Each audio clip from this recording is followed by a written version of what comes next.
A PhD at 15, chasing immortality at 16. This is Laurent Simons, and while you were learning fractions, he was rewriting what a human brain is supposed to be capable of. Belgium, 2010.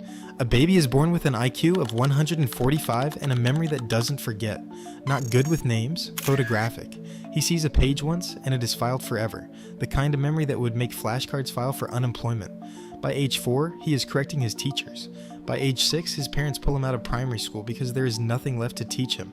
Imagine being a teacher and getting fired by a 6-year-old, quietly, without him meaning to.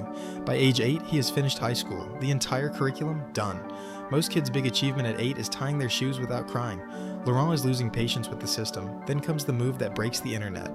Eindhoven University of Technology, the Netherlands, one of the most respected engineering schools in Europe. Laurent enrolls at age 9. Not as a stunt, not as a mascot, as a student, electrical engineering, quantum physics. Real coursework, real exams, real professors, twice his grandfather's age. He is on track to graduate at 10, the youngest bachelor's degree holder on earth. And then he walks away. December 2019, days before his final defense. The university wants him to wait a few more months to align with their schedule. His parents say no, pack the bags, pull him out, the headlines explode. Boy genius quits college. Parents in meltdown. A normal teenage rebellion, the kind where you don't get a tattoo, you just emotionally divorce a Dutch university. But here is what nobody understood at the time. Laurent wasn't quitting, he was refusing to bow. He didn't want to be paraded. He didn't want to be the university's marketing campaign. He wanted the degree, on his terms, on his timeline.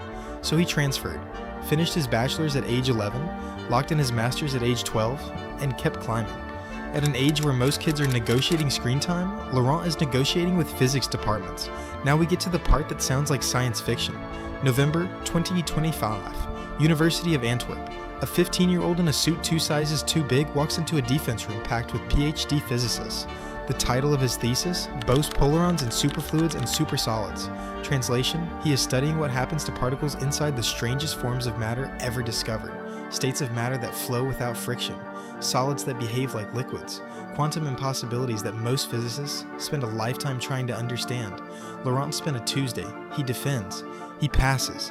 He becomes the youngest person ever to earn a doctorate in physics. 15 years old, Dr. Laurent Simons. His parents cry. The professors applaud. The internet loses its mind. Somewhere, a 32-year-old grad student quietly reconsiders his life choices. And then, before the ink dries on the diploma, he announces the next move. He is going to Germany. He is starting a second PhD. Subject, medical AI. Because apparently one doctorate is a starter pack. His goal is not a job, not money, not fame. His stated goal, in his own words, is to extend human life, to find the keys inside biology and artificial intelligence that let us push past the ceiling of death itself. A child is hunting immortality, while the rest of his generation hunts Fortnite skins. Let that sit for a second. The same kid who was banned from kindergarten group activities because he made the other children feel slow now wants to cure aging. The same brain that absorbed an entire high school curriculum in 2 years is now being pointed at the oldest enemy humans have ever faced. But here is the question nobody is asking out loud. What does this cost him? Laurent has admitted he has very few friends his age. He calls older PhD students his peers. He has skipped every milestone teenagers fight wars over. No prom, no first job at a gas station, no summer break wasted on a video game. He shakes hands with Nobel laureates while kids his age are arguing about TikTok trends.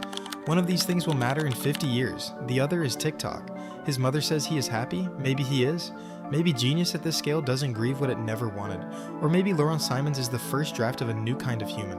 One who treats decades like other people treat afternoons. Because while the rest of us are scrolling, he is loading the next degree. PhD at 15, immortality at 16. And if he succeeds, none of us will ever look at the word young the same way again.